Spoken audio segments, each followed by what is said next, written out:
A Walmart EBT support ticket marked as closed means the request has been completed in the support system, but it does not always mean the EBT issue has been resolved. By the end, you'll know how to check a closed Walmart EBT support request, what details to review, and what to do if your issue is still not fixed. Start by reviewing the closed support ticket details. Open the ticket history and check the messages, updates, and response from Walmart support.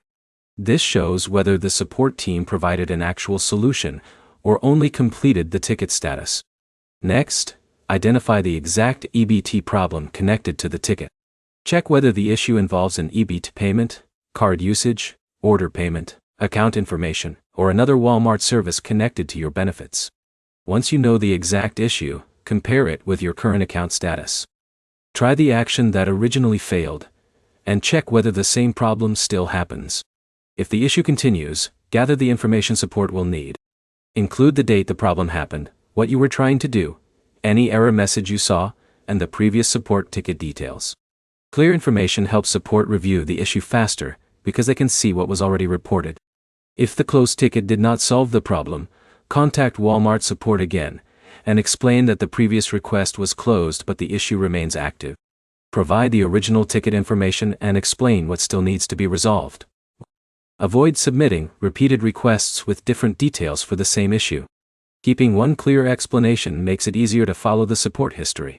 You should also confirm that your Walmart account information is correct. Make sure you are signed into the account connected to your EBT-related activity. If you are using the Walmart app, try signing out and signing back in. This can refresh your account connection and display updated information. Keep screenshots, messages, and ticket numbers related to the issue. These records help if you need to explain the situation during another support conversation. The main points are simple. First, a closed ticket does not always mean the issue is fixed. Second, review the ticket details and confirm the exact problem. Third, follow up with Walmart support using complete information if the problem continues. Your next step is to open the closed Walmart EBT ticket, review the response, and prepare your account details before contacting support again. If this guide helped you fix a Walmart EBT support issue, like the video and subscribe for more practical account troubleshooting guides.